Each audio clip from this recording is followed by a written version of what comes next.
What's up, Hobby Maniacs? Rob Bear here today with a very special hobby unboxing.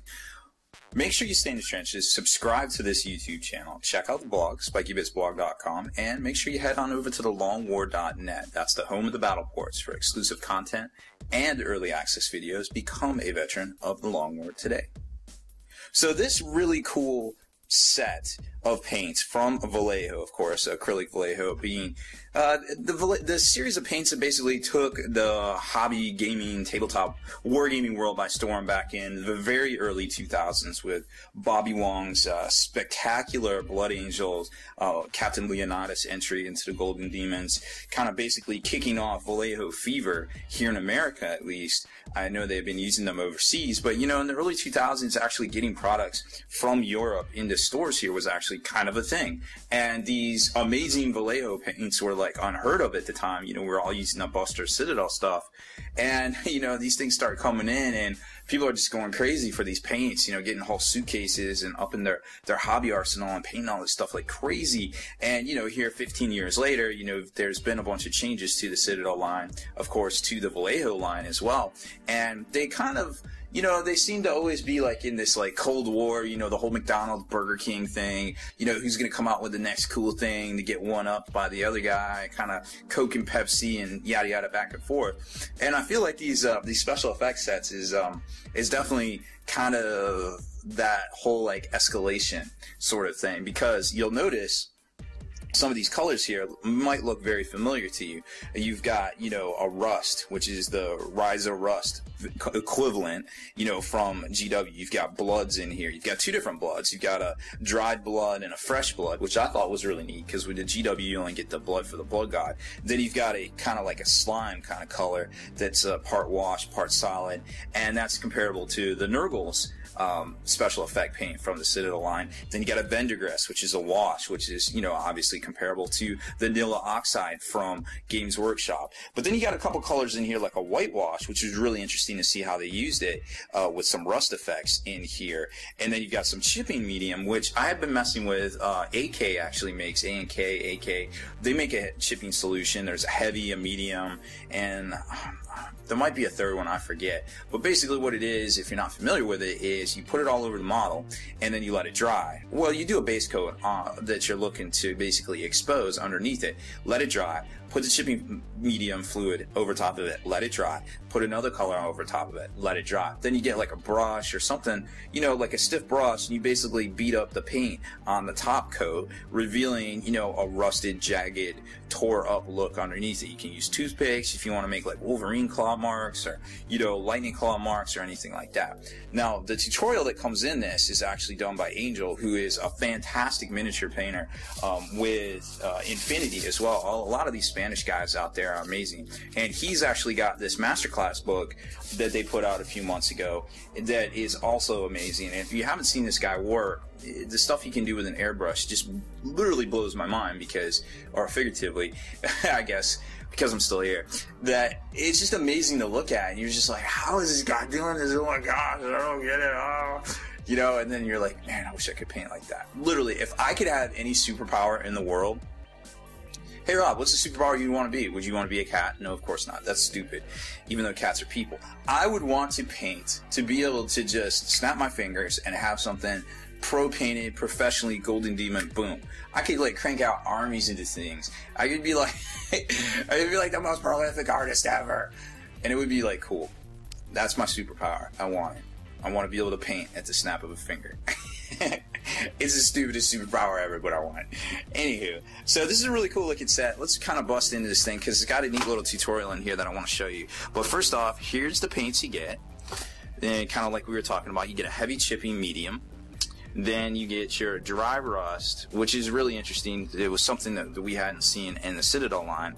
Then you get your Vendergrass, which is like your Vanilla Oxide. Your Vomit, which is like, you know, your Nurgle slime kind of thing. Dried blood, fresh blood, rust, and then this whitewash stuff, which has really got me all sorts of excited. So there's the paints you get.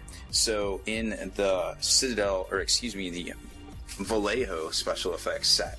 Now, keeping all that stuff in mind, commit that to memory, and we'll take a look at the special effects tutorial here, which I was reading this and I was like, oh my god, I want to go paint like right now, but I gotta finish this video. So hopefully it'll have the same effect for you. So right off the bat, there's some basics, you know, like how highlighting works, how shading works, yada yada, whatever.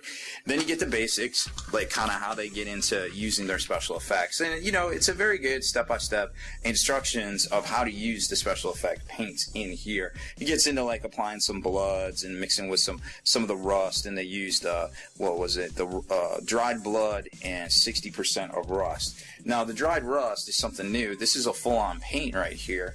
It's not, you know, it's not quite the same as, say, the dried blood here. This is actual full-on paint. This is a little thinner, maybe like a little, you know, a little bit of a wash kind of thing.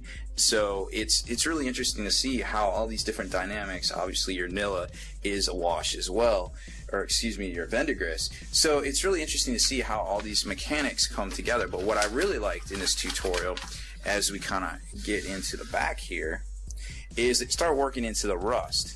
So they're doing these different blood effects, which are, you know, they don't really interest me. So forgive me for skipping over them. You can check out the special effects set. Obviously, they're very striking and very cool. And if you're into that sort of, you know, stuff for your maybe Age of Sigmar or something else, it's really cool. But you know, they basically use a combination of the dried blood and the flesh and fresh blood and the dried rust, even, because remember, reds have either a purple or a brown in them, which is really interesting to remember. So basically they kind of get into working all that into the paints. Now they're using some other paints here and there, like they don't tell you basically how they do this hair and things like that, but they definitely get into all of the particulars on the actual rusting effect. So right here, they base coat it with dry rust, you know, several thin coats of this dried rust. Then they come in and highlight it with what we're all used to as the Ryza rust, or the RZA rust from the Long War crew, because we equate everything to the Wu-Tang Clan when we can.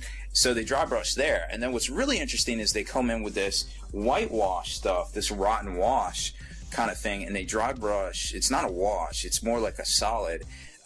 They dry brush this kind of like heavy rotten white over the rust here, and you can kind of see the effect it does, and it's really interesting. It's very striking, like to get up into that point. And then they go and they add back some more the dried rust. They kick it back down with the dry rust here, which is really interesting to see as well. So it kind of gets in the cracks and things like that. So it goes up, then they super highlight, which I never even thought of highlighting rust. Then they kick it back down with the dried rust.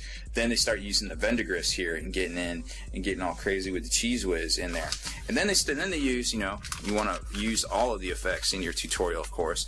And they use that chipping fluid, which is kind of which I was trying to tell you, explain a little bit more earlier in the video. So you've got basically where they do the base coat here, a nice thin base coat. Then they dry brush it with, you know, they don't get in there and get it all like base coated, but they basically dry brush it with the RZA rust here. So his oxide is applied to shoulder. Color stippled in a random matter. I don't think that's right. So oxide is applied to the shoulder pad. Oh, oxide. Oh, sorry, that's the Spanish for rust. Silly me.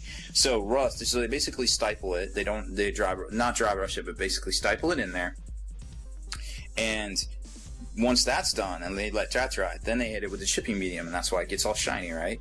So boom, super shiny. It's very important to let everything dry between these steps. And I have some little portable fans. You can get like some desktop fans from Walmart for like $5, $6, $7. You know, that really just kind of help in this whole process, because if you're doing stuff in an assembly line, you know, you can put it up there right in front of the fan, and by the time you get back to the start of the line, you know, you're good to go. So make sure you let all this stuff dry in between steps. Then you hit it with the oxide right here, give it a nice good coat, let that dry, of course.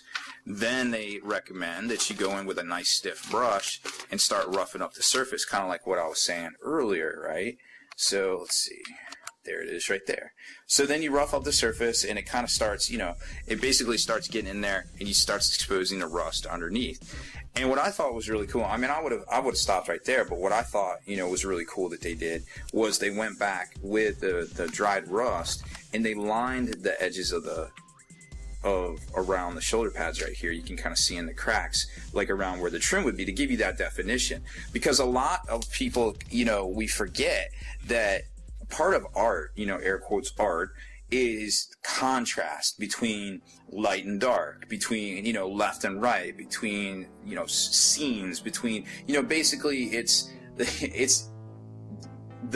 thing we live by, you know, opposites, all that sort of stuff. So when you see this, you're like, oh yeah, that's cool, I would stop there. But, you know, when you see this with the contrast between them, you're like, whoa, yeah, that's totally cool. Yeah, so sometimes it's all about the contrast, I feel like. And, you know, it's definitely true. You can tell if you ask like 10 people, I'm sure 10 people would say, yeah, I would definitely choose that as well. So really neat little kit here. I want to say this goes for, I want to say it was like 25 bucks, but it might have been more towards the 30 side. I actually forgot how much I paid for it, but I saw it come out and I wanted to pick it up. It actually, there's another one too that we'll review here shortly as well, called Rust, Stain, and Streaking. So definitely look for that here in the immediate future here on the Spiky Bits YouTube channel.